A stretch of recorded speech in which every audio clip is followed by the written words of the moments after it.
বিসমিল্লাহির রহমানির রহিম। সংগ্রামরত ছাত্রছাত্রী জনতা ও দেশপ্রেমিক বাংলাদেশি দেশে বিদেশে যে যেখানে আছেন, আসসালামু আলাইকুম। বাংলাদেশের স্বাধীনতার পর থেকে এই প্রজন্মের ছাত্রছাত্রীরা সবচেয়ে বেশি বঞ্চিত এবং অবহেলিত। কারণ স্বৈরাচারী শেখ হাসিনা 2009 সাল থেকে ক্ষমতা আসার পর থেকে বাংলাদেশের শিক্ষা ব্যবস্থাকে সব ধ্বংস করে দিয়েছে অত্যন্ত পরিকল্পিতভাবে ভারতের নির্দেশে।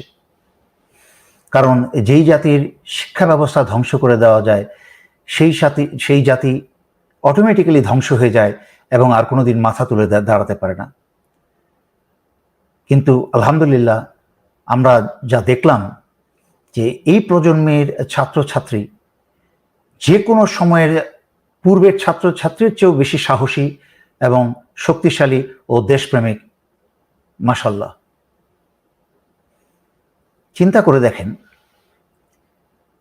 যেই ছেলে মেয়েটার বয়স এখন 20 বা 22 বছর, এই ছেলে মেয়েগুলা যখন শিশু ছিল, 5-7 বছরের শিশু ছিল, তখন থেকে এই স্বৈরাচারী হাসিনাকে দেখছে।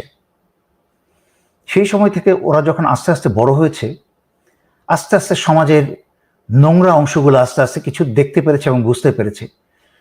দেখেছে যে কেন বাবার মুখে দুশ্চিন্তা, দেখেছে কেন বড় ভাই বা বোনের মুখে চোখে মুখে দুশ্চিন্তা, কেন মার মুখে দুশ্চিন্তা, কিন্তু তার কখনো বুঝতে পারেনি। কিন্তু যখন বড় হতে শুরু করেছে, আস্তে আস্তে স্বৈরাচারী হাসিনার বিভিন্ন তাণ্ডব দেখে, বাংলাদেশের সার্বিক খারাপ অবস্থা দেখে, বাংলাদেশের খারাপ অর্থনীতি এবং সর্বোপরি শিক্ষা ব্যবস্থার এবং শিক্ষাঙ্গনের খারাপ অবস্থা দেখে এই বড় হয়ে ওঠা ছেলেমেয়েরা সবাই বুঝে ফেলেছে মূল সমস্যাটা কোথায়, কেন মা বাবা বড় ভাই বোন দুশ্চিন্তায় থাকে। সেই কারণে এই ছেলেমেয়েরা সবকিছু দেখেছে যে কিভাবে শিক্ষালয়ে ছাত্রলীগের সমগ্র অন্যায় এবং ছাত্রলীগের তাণ্ডব দেখে দেখে এরা এই 15 বছরের সমস্ত ক্রোধ মনের মাঝখানে জমিয়ে রেখেছিল। সেই ক্রোধ জমতে জমতে, সেই ক্ষোভ জমতে জমতে তার মা বাবার পরিবারের অভাব অনটন এবং সমাজের খারাপ অবস্থা দেখতে দেখতে তাদের ক্ষোভটা এতটাই বেড়েছে এবং তারা দেখেছে যে তাদের ভবিষ্যৎকে, তাদের বড় হওয়াকে এই সন্ত্রাসী দস্যু সরকার সম্পূর্ণভাবে বন্ধ করে দিয়েছে। তাদের ভবিষ্যতে কোনো এই দেশে চাকরি পাওয়ারও, ভালো পড়াশোনা করে ভালো রেজাল্ট করেও কোনো লাভ নেই, কারণ এই দেশে কোনো চাকরি জুটবে না। আমি এমন অনেক বাংলাদেশিদের সাথে কথা বলি যারা বিভিন্ন বিশ্ববিদ্যালয় থেকে গ্র্যাজুয়েশন করেছে, মাস্টার্স করেছে, কিন্তু ভ্যানের মাঝখানে কাপড় নিয়ে বাজারে বিক্রি করে। ভ্যানের মাঝখানে নিয়ে কাপড় বিক্রি করা খারাপ কিছু না, এটা একটা ব্যবসা, একটা ভালো জিনিস। বাট কথা হচ্ছে, যেই ছেলেটা যেই বিষয়ে একটা নির্দিষ্ট একটা বিষয়ে পড়াশোনা করেছে, তার তো সে তো একটা স্বপ্ন নিয়ে পড়াশোনা করেছে। সেই স্বপ্নটা যদি দেখে যে এই দস্যু সরকার স্বপ্নটাকে সে গলা চিপে মেরে দিয়েছে এত বছরে, যে তাদের পড়াশোনা শেষ করে আর ভালো কোনো চাকরি পাওয়ার কোনো সম্ভাবনা নেই, আন্তর্জাতিক অবস্থাও খারাপ, চাইলেই এখন বিদেশে গিয়ে কোনো ভালো কাজ পাওয়ার এত সহজ না, সব কিছু মিলে। এবং তারপরে ভারত থেকে বিভিন্ন মানুষ, বৈধ অবৈধ মানুষ এসে বাংলাদেশের বিভিন্ন শিল্প কলকারখানায় চাকরি দিচ্ছে। প্রায় 15 থেকে 20 লাখ 30 লাখ ভারতীয়দেরকে অবৈধভাবে চাকরি দিয়ে রেখেছে এই স্বৈরাচারী শেখ হাসিনা, তার স্বামী মোদিকে খুশি করার জন্য। একে তো 56% কোটা, তার মাঝখানে আবার 56% কোটা মানে কি? ভারতীয় লোকজন, হাসিনার সন্ত্রাসী চোর বদমাস এরা তো আছেই 56% কোটায়, আবার এই স্বৈরাচারী সন্ত্রাসী হাসিনা প্রশ্ন, বিভিন্ন বিসিএস পরীক্ষার প্রশ্ন ফাঁস করে দিয়ে, ইচ্ছাকৃতভাবে প্রশ্ন ফাঁস করে দিয়ে, তার দিয়ে দলীয় লোকের কাছে প্রশ্নগুলো ফাঁস করে দিয়ে তারা যেন সরকারি বিভিন্ন জায়গায় চাকরি পেয়ে যায়। চিন্তা করে দেখেন কি ধরনের অপদার্থ ছাগল পাগল গত 15 বছরে বিসিএস ক্যাডারে, সেনাবাহিনীতে, নৌবাহিনী, বিমান বাহিনী, পুলিশে প্রবেশ করানো হয়েছে। এই জাতির রক্ত পরিষ্কার করতে কমসে কম দেশপ্রেমিক, সৎ, সকলকে নিয়ে একত্র করে হলো মিনিমাম 15-20 বছর লাগবে, কঠিন কাজ করে, দিন রাত কাজ করে। যাই হোক, আলহামদুলিল্লাহ আমরা এত বঞ্চনার পরেও এই প্রজন্মের ছাত্রছাত্রীদেরকে বাংলাদেশের স্বাধীনতার পর সবচেয়ে বেশি সাহসী এবং সবচেয়ে বেশি দেশপ্রেমিক ছাত্রছাত্রী হিসেবে আমরা তাদের পরিচয় পেয়েছি। তাদেরকে আর দমানো যাবে না, তাদেরকে আর ভেলকিবাজি করা যাবে না, তাদেরকে আর থামিয়ে রাখা যাবে না। এই যে প্রায় 1000 খানেক ছাত্রছাত্রী হত্যা করে এবং জনতা হত্যা করে, এমনকি শিশু সহ হত্যা করে এখন স্বৈরাচারী খুনি হাসিনা বাংলাদেশে এত দফায় এত হত্যা করেছে। সেই 2013 সালের 5ই মেতে প্রায় 2-2.5 হাজার কোরআনে হাফেজ হত্যা করে পুড়িয়েছে, আখাউড়ার সীমান্ত দিয়ে ভারতে নিয়ে সেখানে মাটি চাপা দিয়েছে। 2009 সালে 57 জন সেনা অফিসার হত্যা করেছে এবং তার সাথে আরো বাংলাদেশি আছে, এবং এইবার প্রতিবার বেঁচে গেছে, কারণ না কারোর বেইমানিতে পার পেয়ে গেছে। যেমন 2013 সালের হেফাজত হত্যা করেছিল, হেফাজতের পুরানো হেফাজতদেরকে, তখন কিন্তু সেই আন্দোলনে বিএনপি জনগণ কেউ নামে নাই। হেফাজতকে একলা রাস্তায় ছেড়ে অন্ধকার রাত্রে তাদের মৃত্যুর পথে ঠেলে দিয়েছে। এই যে বাংলাদেশিদের একটা রুট সমস্যা, একটা মূল সমস্যা, কাঠামোগত চরিত্রগত একটা সমস্যা, যে একতা নাই কোনো, যার যার তার মতো, বিপদে পড়লে পরে আবার মায়া কান্না শুরু করে, কান্নাকাটি শুরু করে। আবার 2009 সালে যখন সেনা হত্যা করলো, তখন সিভিল তো বাদই দিলাম, বাংলাদেশ সশস্ত্র বাহিনী বেইমানি করলো, মির্জাফরি করলো। এই যে বর্তমানে সেনা প্রধান জেনারেল ওয়াকার 2000, এই যে এখন এত বীর, আরে বাপরে বাপ কত বড় বীর তারা, ইউনিফর্ম পরে, জনগণের টাকা, ট্যাক্সের টাকায় ইউনিফর্ম পরে, জনগণের টাকায় অস্ত্র কেনা, অস্ত্র দিয়ে যেই অস্ত্রগুলা কেনা হয়েছে, দেখেন তো এই অস্ত্রগুলা কাদের জন্য কেনা হয়েছে? এই অস্ত্রগুলা কি বাংলাদেশের মানুষকে হত্যা করার জন্য অস্ত্রগুলা কেনা হয়েছে? এই ইউনিফর্ম, এই বুট, এই হেলমেট কি বাংলাদেশের মানুষকে হত্যা করার জন্য কিনে দেওয়া হয়েছে?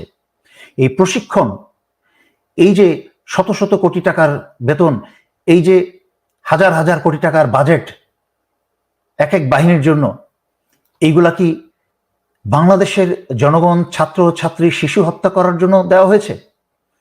নাকি এগুলা বাংলাদেশের সীমানা ঘেঁষে যেই সব দেশ আছে, শত্রু দেশ, ভারত, মায়ানমার, এদের বিরুদ্ধে প্রয়োজনে ব্যবহার করার জন্য, যদি তারা তাফাল্লিং করে, বাংলাদেশের সাথে দাদাগিরি করে, তাহলে যেন এই বুলেট, এই অস্ত্র, এই প্রশিক্ষণ যেন ব্যবহার করা হয়, সেই জন্য সদা সর্বত্র প্রস্তুত থাকতে এগুলার ক্রয় করা হয়েছে, বাংলাদেশিদের, নিরস্ত্র বাংলাদেশিদের হত্যা করার জন্য নয়। অথচ এই কাপুরুষ, এই হাসিনার পাচাটা চাকর এবং ভারতের চাকর,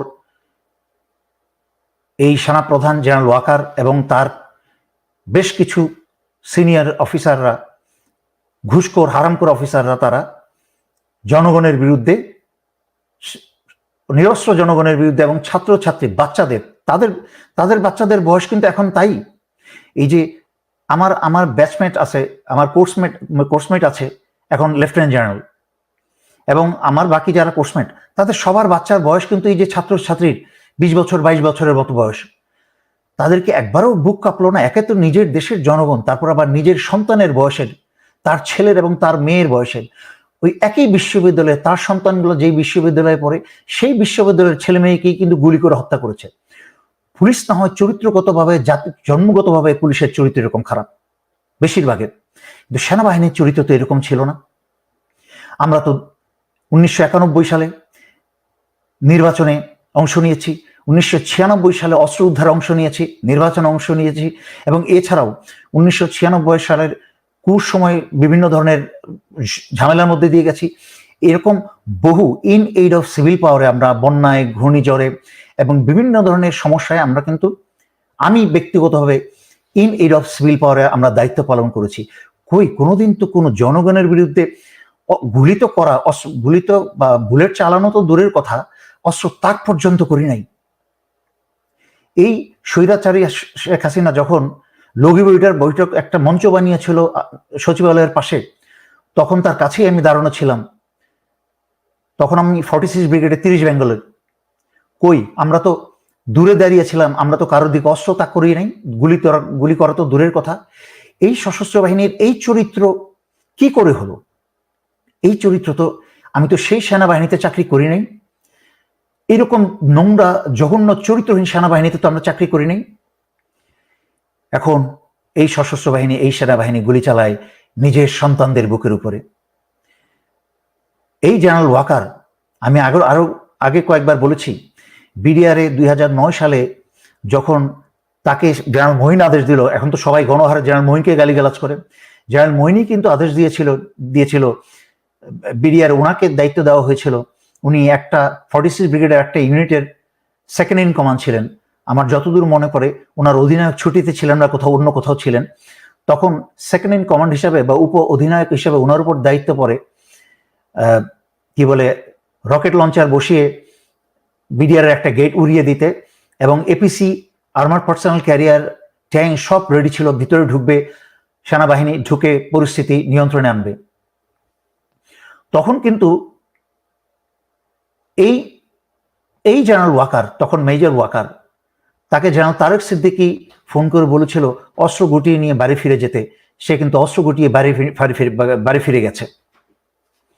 তো বিডিআর অস্ত্র গুটিয়ে বাড়ি চলে গেছে, এর মানে কি?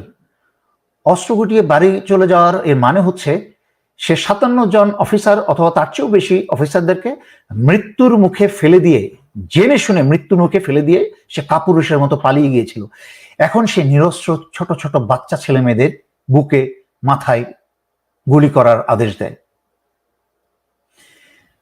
শোনেন, কাপুরুষ সেনাবাহিনীর সদস্যরা যারা গুলি করার আদেশ দিয়েছেন এবং সশস্ত্র বাহিনীকে নামিয়েছেন আদেশ দিয়ে, তারাই তো এই কুকর্মের পিছনে মূল হোতা। আর যারা গুলি করেছে তারা তো আরো বড় শয়তান। সুতরাং এই যে মনে করছেন যে ইন এইড অফ সিভিল পাওয়ারে আপনারা গুলি করে মানুষ হত্যা করে আপনারা ইনডেমনিটিতে ক্ষমা পেয়ে যাবেন, জি না। ইন এইড অফ সিভিল পাওয়ারে বলা হয়েছে, আইনে বলা আছে, in aid of civil power military আইনে বলা আছে যে যত লোয়েস্ট, সর্বনিম্ন ক্ষমতা প্রয়োগ করে পরিস্থিতি নিয়ন্ত্রণে আনা। কোথাও কিন্তু বলা নেই গুলি করে মানুষ হত্যা করা, বাংলাদেশের জনগণ, ছাত্রছাত্রী, শিশু হত্যা করা। আবার বলছি, ইন এইড অফ সিভিল পাওয়ার আইনে বলা আছে যে সর্বনিম্ন বল প্রয়োগ করা বা শক্তি প্রয়োগ করা, মানে একটু ভয় দেখিয়ে উপস্থিতি, একটু বুটের আওয়াজ, একটু গাড়ির সমাবেশ, একটু ইউনিফর্মের সমাবেশ করে ছত্রভঙ্গ করে দেওয়া, ওরা যেন ভয়ে চলে যায়। কিন্তু কাউকে গুলি করে মারার কোনো আইন নাই সেখানে। এবং এটা ইনডেমনিটি, যে ক্ষমা যে করার কথা বলা হয়েছে যে ইন এইড অফ সিভিল পাওয়ার, সেনাবাহিনী যা করবে সেটা এর মাঝখানে এটা পড়ে না। এটা হচ্ছে সরাসরি হত্যা। স্বৈরাচারী শেখ হাসিনার পতনের পরে এই প্রত্যেকটা হত্যাকারী হিসাবে সেনাবাহিনীর এই সকল সদস্যদের বিচার করা হবে ইনশাল্লাহ। দ্বিতীয়ত, স্বৈরাচারী শেখ হাসিনা 2009 সালে ভারত, এই স্বৈরাচারী শেখ হাসিনা প্রণব মুখার্জিকে ফোন করে বলেছিল যে তাকে ভারতের সেনা পাঠিয়ে তাকে উদ্ধার করতে, রক্ষা করতে। প্রণব মুখার্জি শেখ হাসিনাকে বলেছিল আমি আদেশ দিয়ে রেখেছি, সব প্রস্তুত আছে। একটা দেশের প্রধানমন্ত্রী হোক আর যেই হোক, যে কোনো বাংলাদেশে যদি অন্য কোনো দেশের শক্তিকে তার নিজের দেশে প্রবেশ করতে বলে বা সুবিধা করে দেয়, এটা হচ্ছে সরাসরি সর্বোচ্চ পর্যায়ের দেশদ্রোহিতা। আর সেখানে সেই ভোট চুরি করে হোক, গায়ে জোর করে হোক, পুলিশ এবং সেনা ব্যবহার করে হোক, যেভাবেই হোক, জবরদখল করে ক্ষমতায় প্রধানমন্ত্রী হলেও সে তার এই প্রধানমন্ত্রীর চেয়ারের ক্ষমতাকে অপব্যবহার করে আরেকটা দেশের সশস্ত্র বাহিনীকে বাংলাদেশের ভূখণ্ডে এসে সার্বভৌমত্ব এবং স্বাধীনতা ধ্বংস করা আদেশ বা অনুরোধ জানানো হচ্ছে সর্বোচ্চ দেশদ্রোহিতা, যার একমাত্র শাস্তি ফাঁসি। ইংলিশে যাকে বলা হয় ট্রিজন, বাংলায়, খাস বাংলায় হচ্ছে দেশদ্রোহিতা। সেই একই কাজ কিন্তু তখন জেনারেল মঈনকে হুমকি ভয় দেখিয়েছে যে, এটা কিন্তু আমার মুখের কথা না, ভারতের পত্রিকায়, ভারতের সাংবাদিকরা ভারতের পত্রিকায় রিসেন্টলি এটা প্রকাশ করেছে যে 2009 সালে এরকম 1000 মতো প্যারাট্রুপার প্রস্তুত ছিল। হ্যাঁ, তারা যেটা পারত, যদি চাইতো, আমার সন্দেহ আছে সেটা করতো কিনা। এক নাম্বার, এখানে দুটো বিষয়, একটা করার ক্ষমতা আছে কিনা, আর একটা হচ্ছে করতো কিনা। করার ক্ষমতা আছে, 1000 প্যারাট্রুপার বাংলাদেশে এসে ছট করে যদি হাসিনাকে যদি কি বলে এটাকে লিফট করে তুলে নিয়ে চলে যেত, সেটা হুট করে করলে তো হয়তো তখন সামরিক বাহিনী বলতো, ওকে এই আপদকে, এই তোমাদের এই চাকরানিকে তোমরা নিয়ে যাও বাংলাদেশকে আমরা রক্তক্ষয় থেকে রক্ষা করতে চাই, তোমাদের চাকরানি তোমরা নিয়ে যাও, আমরা কিছু করব না, তোমাদের সেনা পাঠিয়ে নিয়ে যাও। কারণ আমরা জানি না 2009 সালে ক্ষমতা আসার পর থেকে এই স্বৈরাচারী শেখ হাসিনা কি কি অবৈধ চুক্তি, সামরিক চুক্তি ভারতের সাথে স্বাক্ষর করেছে। আমার জানা মতো 2009 সালে এই স্বৈরাচারী হাসিনা বিডিআর হত্যার পরে ভারতে গিয়ে অনেকগুলো সামরিক চুক্তি স্বাক্ষর করেছে, যা দেশবিরোধী এবং সংবিধান বিরোধী। এবং এই স্বৈরাচারী হাসিনার পতন হলে সমস্ত চুক্তি ছিঁড়ে ফেলে দেওয়া হবে, কারণ যে কোনো চুক্তি স্বৈরাচারী শেখ হাসিনা করেছে যা সংবিধান বিরোধী, তা দেশদ্রোহিতার শামিল। সুতরাং সেই কারণে হয়তো বা সশস্ত্র বাহিনী অনেক ক্ষেত্রেই যা পর্যবেক্ষণ করছি, সেনাবাহিনীর কিছু কিছু কাজ যেটা আমার ইট ডাজন্ট মেক সেন্স, মানে আমার মাথায় আসে না সেনাবাহিনী এগুলো কি করে করতে পারে। তখন আমি ভাবি, এটা কি একে তো ঘুষ খাওয়াই শুধু না, তাদের উপরে কি কোনো প্রকার বাধ্যবাধকতা আছে, কোনো প্রকার স্বৈরাচারী শেখ হাসিনার চুক্তি? আমি সেনাবাহিনীকে বা সশস্ত্র বাহিনীকে একটা কথাই বলবো, সেই রকম কোনো চুক্তি যদি হয়ে থাকে, মনে রাখবেন সেটা অসাংবিধানিক, এবং অসাংবিধানিক আনকনস্টিটিউশনাল কোনো আদেশ আপনারা মানতে বাধ্য না। এটা দেশের আইনে আছে, সেনাবাহিনীর আইনে বইয়ের মাধ্যমে লেখা আছে, যেটা আমিও পড়েছি, আপনিও পড়েছেন, যে সেনাবাহিনীর ইনফর্ম করা সেনা প্রধানও যদি কোনো বেআইনি আদেশ দেয়, সেই বেআইনি আদেশ সেনাবাহিনীর কোনো সদস্য শুনতে বাধ্য না, এবং তার জন্য কোনো বিচার হবে না। সুতরাং এই স্বৈরাচারী শেখ হাসিনা যে নিজের দেশের সশস্ত্র বাহিনীর উপর আস্থা নাই, সে কথায় কথায় ভারতকে ডেকে বসে দেশে আক্রমণ করার জন্য, কত বড় দেশদ্রোহী। সেই সশস্ত্র বাহিনী কি করে এইরকম একটা খচ্চর, একটা খাচ্চর, একটা প্রধানমন্ত্রী, তথাকথিত প্রধানমন্ত্রীর নির্দেশ শুনে বা আদেশ শুনে আমার মাথায় চিন্তা আসে না, আমার বুদ্ধিতে আসে না, আমার বোঝে আসে না।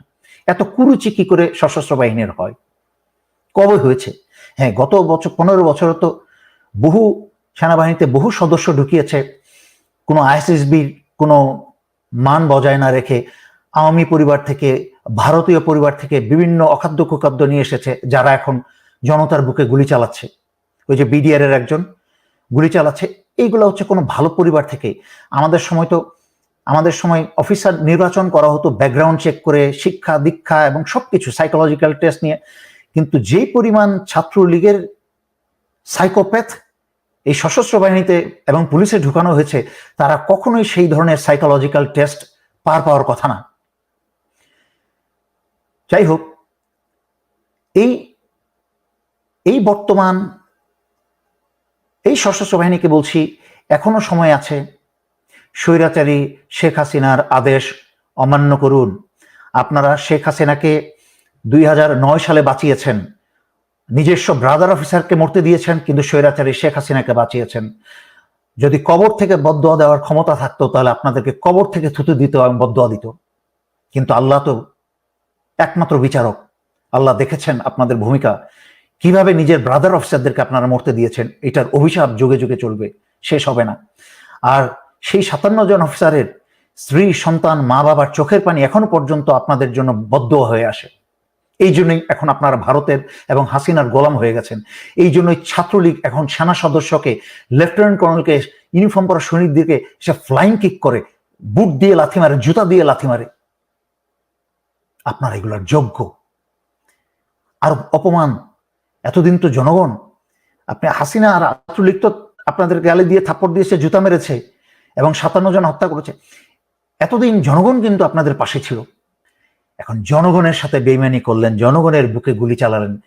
এখন ওই 71-এ পাকিস্তানি সেনাদেরকে যেরকম স্বাধীনতা যুদ্ধে যুদ্ধরত এবং সাধারণ বাঙালিরা যেরকম ঘৃণা করত, এখন এই রক্ত দিয়ে স্বাধীন করা দেশের এবং নিজের পয়সায় খাবার দিয়ে এই যে বাহিনীটাকে একটা দস্যু বাহিনী গড়ে তুলেছে, এই দস্যু বাহিনীকে পাকিস্তান বাহিনীর চেয়েও বেশি ঘৃণা করে বাংলাদেশিরা। আমাকে আজকে বিকেলে একজন সিনিয়র অফিসার ফোন করেছিলেন জিজ্ঞেস করার জন্য, বলার জন্য, দেলোয়ার বলো না, আমি একটা জায়গায় দেখলাম সেনাবাহিনী পোস্ট করেছে এবং নিচে মানুষ কিভাবে গালিগালাজ করছে, কি অশ্রাব্য ভাষায় গালিগালাজ করছে। একজন পোস্ট দিয়েছে, কি সেনা অফিসারের মেয়ে বিয়ে করবেন? ছি ছি ছি ছি ছি। ওই যে এখন নিজেরা ওই যে আইজার মতো ছেলের সাথে আরেকজন তার মেয়েকে বিয়ে দিছে, নিজেদের মধ্যে কোনো ভালো পরিবারের কোনো ছেলে মেয়ে এখন যখন দেখবে সেনাবাহিনীর কোনো অফিসার কোনো ভালো পরিবারের ছেলে মেয়েদের সাথে আর কারো বিয়ে দেবেন, এর চেয়ে লজ্জার কিছু আছে? এর চেয়ে কাজ করেন। ওই যে 7.62 মিলিমিটার আপনাদের প্রত্যেকের অফিসারের পিস্তল আছে না একটা ইস্যু, এইটা নেন, এটা মাথার মাঝখানে ঠেকিয়ে গুলি করে মরে যান। তারপরও দয়া করে এই সশস্ত্র বাহিনীকে কলঙ্কের হাত থেকে রক্ষা করেন, যেই কলঙ্কিত আপনারা করেছেন। আপনারা মানুষ না, পশুর চেয়ে অধম। একটা দস্যু অনির্বাচিত একটা খুনি শয়তানকে বাঁচাতে গিয়ে আপনি বাংলাদেশের 18 কোটি মানুষের জীবন, স্বাধীনতা, সার্বভৌমত্ব, নিজের দেশের সব বিলীন করে দিলেন। কি করে পারেন? পরকাল তো বাদই দিলাম, ইহকালের একবার চিন্তা করেন না যে আপনার স্ত্রী সন্তান এখন ঘর থেকে বেরোতে পারবে না? এই নতুন প্রজন্মের মুক্তিযোদ্ধারা, ছাত্রছাত্রী এবং জনতা, আপনার ছেলে মেয়ে যখনই জানতে পারবে যে এটা সেনাবাহিনীর বা সেনা অফিসারের সেনা সদর ক্যান্টনমেন্ট থেকে বেরোচ্ছে, অমুক জায়গা থেকে বেরোচ্ছে, তখন তো আপনাদের উপর আক্রমণ হবে। আমি নিঃসন্দেহে বলতে পারি আপনাদের উপর আক্রমণ হবে। কারণ এই যে হাজারের উপর ছেলে মেয়ে মেরেছেন, আপনারা আপনার 57 অফিসারের ভাই বলে যেতে পারেন, নিমক হারাম, রক্তের মাঝখানে নিমক হারামি। কিন্তু আমার এই নতুন প্রজন্মের এই বিদ্রোহী সেনারা, মানে ছাত্রছাত্রীরা, তারা নিজের ভাই বোনের রক্তকে কখনো ভুলবে না, তারা বেইমানি করবে না, ইনশাআল্লাহ কোনোদিন করবে না। এই নতুন প্রজন্ম জেগে উঠেছে, এই প্রজন্ম আরো রক্ত দেবে প্রয়োজনে, তবে এই বাংলাদেশকে স্বাধীন করে ছাড়বে ইনশাআল্লাহ, স্বৈরাচারী হাসিনা মুক্ত করে ছাড়বে ইনশাআল্লাহ, এবং এইসব হাসিনার কুকুর সেনা এবং কুকুর পুলিশ মুক্ত করে ছাড়বে বাংলাদেশকে। তাই আমি বলছি, এই বহু আগেই কোটা আন্দোলন গণ অভ্যুত্থানের আন্দোলনে চলে গেছে। আমার বিদ্রোহী ছাত্রছাত্রী সেনা, আপনারা দেশ স্বাধীন না করে হাসিনার স্বৈরাচারী হাসিনার পতন না ঘটিয়ে আপনারা ঘরে ফিরবেন না। মিলিটারিতে একটা কথা আছে, ট্যাকটিক্যাল উইথড্রয়াল, মানে কৌশলগত কারণে পিছনে হটা। এটা কিন্তু পরাজয় নয়, একটা ক্ষণিক সময়ের জন্য হঠাৎ করে একটু রেস্ট এবং একটু রিফিটের জন্য। এখন তো আমি জানি স্বৈরাচারী হাসিনা ঘরে ঘরে গিয়ে গ্রেফতার করছে, সারা দুনিয়ার মানুষ কিন্তু এখন জেনে যাচ্ছে। এই যে বিভিন্ন মিডিয়া, ডয়চে বেল, তারপরে আরো অনেক সারা দুনিয়ার মানুষ জানছে হাসিনার আগামী দিনগুলো কিন্তু এত সহজ হবে না। এবং সুতরাং আপনারা একটু রিঅর্গানাইজড হন, রিঅর্গানাইজড হয়ে কৌশলগত, এবং যদি আপনাদের আমার মতো মানুষের, ছোটখাটো মানুষকে যদি বিশ্বাস হয়, তাহলে আপনারা আমার সাথে যোগাযোগ করতে পারেন। বিভিন্ন ছাত্রছাত্রীর নেতারা যারা আছেন যোগাযোগ করতে পারেন। ইনশাল্লাহ আমি জায়গা মতো কৌশল শিখিয়ে দিব, কি করে আঘাত করতে হয় এবং কোথায় আঘাত করতে হয়, দুর্বলতম জায়গায় আঘাত করতে হয়, যে আঘাতে সারাটা শরীর একদম কাবু হয়ে যাবে, সেরকম জায়গায় আঘাত করতে হবে, যেটাকে বলা হয় ট্যাকটিক্যাল ভ্যালিউ, যেটার কৌশলগত মূল্য বেশি, সেই টার্গেটে আঘাত করতে হবে। এবং আমি আরও আনন্দিত এবং আলহামদুলিল্লাহ গর্বিত যে আমার এবং বাংলাদেশের গর্ব বিদেশে অবস্থানরত বাংলাদেশি যারা কষ্ট উপার্জিত অর্থ বাংলাদেশকে পাঠিয়ে এই স্যালাইন, আপনারা হচ্ছেন বাংলাদেশ একটা মুমূর্ষ রোগী, আর আপনারা হচ্ছেন সেই বাংলাদেশের অক্সিজেন এবং স্যালাইন। আপনারাই কিন্তু এই অসুস্থ বাংলাদেশকে বাঁচিয়ে রেখেছিলেন এতদিন, প্রতি মাসে প্রায় $2 বিলিয়ন করে পাঠিয়ে। আমি আলহামদুলিল্লাহ, আমি আজকে জুম্মার নামাজ পড়তে যাচ্ছিলাম, তখন দেখি যে দুইজন, আমার দেখে মনে হলো বাংলাদেশি হবে, কারণ একজনের মাথায় টুপি লাগানো, হয়তো রিসেন্টলি রেফিউজি এসেছেন ওনারা। আমি আমার এসইউভিটা থামালাম, থামিয়ে জিজ্ঞেস করলাম, কি বাংলাদেশি নামাজে যাচ্ছেন? বলে জি। আমি সে গাড়িতে উঠেন। আমি সাধারণত যে কোনো স্ট্রেঞ্জারকে আমি যে কোনো সময় আমি হেল্প করার চেষ্টা করি, সবসময়, যে রঙের যে ধর্মেরই হোক। তবে বিশেষ করে এই আমার রেমিটেন্স যোদ্ধারা যা দেখালো তাতে আমার আলাদা শ্রদ্ধা এসেছে।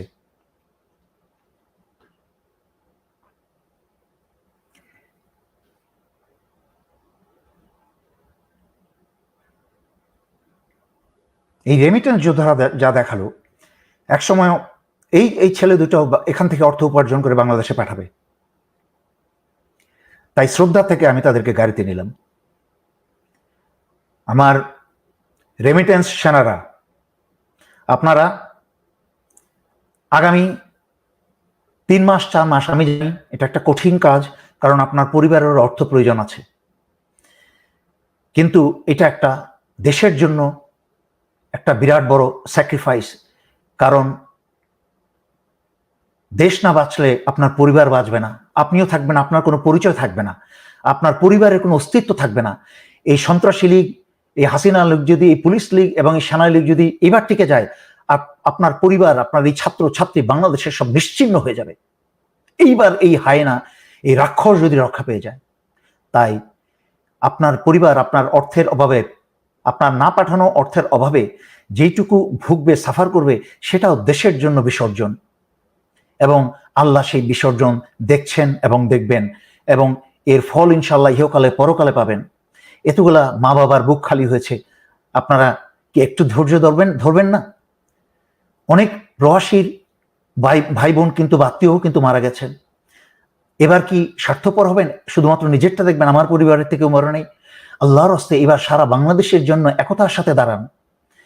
আমার তাই বলছি, রেমিটেন্স আমার সেনারা, আপনাদেরকে এবং আমার বিদ্রোহী সেনা ছাত্রছাত্রীদেরকে আমার স্যালুট জানাই আমি, এবং তাদেরকে আমি অন্তর থেকে দোয়া জানাই, আপনারা দেশকে রক্ষা করেন।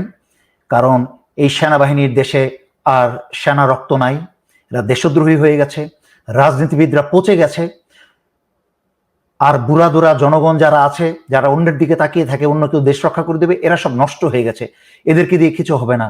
ওরে নবীন, ওরে কাঁচা, আধমরাদের ঘামের তুই বাঁচা। আপনারা এগিয়ে আসুন, আপনারা বাংলাদেশকে রক্ষা করুন। রেমিটেন্স যোদ্ধাদেরকে, সেনাদেরকে আবার অনুরোধ করছি, আপনারা 3-4 মাস আপনারা রেমিটেন্স সম্পূর্ণরূপে বন্ধ করে দেন। আপনারা এই অসভ্য হাসিনার মাস্তানি দেখেন কোথায় যায়। ভয় দেখাবে? শোনেন, আপনার রেজেক দাতা আল্লাহ, আপনার জন্মদাতা, আপনার মৌতদাতা, সবকিছুর মালিক আল্লাহ। আপনাকে যদি বলে কে কে রেমিটেন্স পাঠাচ্ছে না, তার ঠিকানা বের করবো, তার পরিবারের অত্যাচার চালাবো। দেশের ভিতরেই তো যারা আছে, ছেলে মেয়েদেরকে এতগুলো হাজার হাজার ছেলে মেয়ে মেরে ফেললো, 10-15 হাজার ছেলে মেয়েকে আহত করেছে। এই যে আজকেও একজন মারা গেল, মৃত্যুর সংখ্যা কিন্তু আরো বাড়ছে। আল্লাহ রহম করুক, যেন আর না বাড়ে, তারা যেন সুস্থ হয়ে আবার সবল হয়ে ফেরত আসে, আবার সেই বিদ্রোহী সেনার কাতারে মিলে যায়, দেশটাকে সার্বভৌমত্ব এবং স্বাধীনতাকে রক্ষা করে, এই দোয়া করি। কিন্তু এই আহত থেকে নিহত সংখ্যা কিন্তু আরো বাড়ার সম্ভাবনা আছে। এই মা বাবার, বড় ভাই বড় বোনের বা অন্যান্য ভাই বোনের বুকের ক্ষত কিন্তু কোনোদিন আর মিটবে না, কোনো ঔষধ দিয়ে ছাড়বে না। যখন আমি ওই পিতামাতার দিকে কথা চিন্তা করি, আমার বুকটা হু হু করে উঠে, যে কিভাবে তারা সইছে। মাত্র আর কয়েকটা বছর গেলে ইউনিভার্সিটিতে গ্র্যাজুয়েশন করে একটা ভালো জীবন গড়ে তুলত, সমস্ত স্বপ্ন চলে গেল।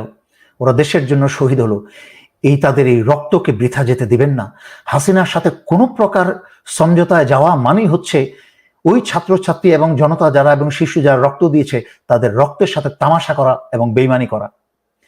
সুতরাং এবারের একমাত্র দাবি, শেখ হাসিনা সন্ত্রাসী, তুই কবে যাবি, এবং তার টেনে চুল ধরে তাকে নামাতে হবে। আর সেনা পুলিশ যেই আসবে এর মাঝখানে, এরপরে আপনারা যখন নামবেন আপনারাও দা কুড়াল নিয়ে নামবেন, শুধু বাস না। এবং সারা দুনিয়া দেখছে একসময় ইনশাল্লাহ যখন এটা গৃহযুদ্ধে পরিণত হবে, তখন সেনাবাহিনী যদি এইবার স্বৈরাচারী শেখ হাসিনাকে না সরায়, তাকে যদি না বলে আপনি দেশ ছেড়ে পালিয়ে যান, দেশকে রক্ষা করতে হবে, তাহলে গৃহযুদ্ধ শুরু হবেই। কারণ কোটি কোটি বিদ্রোহী জনতাকে সামলানো সারা বাংলাদেশের সকল সেনা এবং পুলিশ দিয়েও সম্ভব না। বাংলাদেশে গৃহযুদ্ধ শুরু হবে। আর বাংলাদেশে গৃহযুদ্ধ শুরু হলে অটোমেটিক্যালি বাংলাদেশে অস্ত্র আসতে শুরু করবে স্বাধীনতা যুদ্ধের সময়। কি আমার কথা বিশ্বাস হয় না? সেই ভবিষ্যতের কোনোদিন যেন দেখতে না হয়, সেই দোয়াই আমরা করি। এই দোয়া করে আমি আজকের জন্য এখানে শেষ করছি। ধন্যবাদ। আসসালামু আলাইকুম।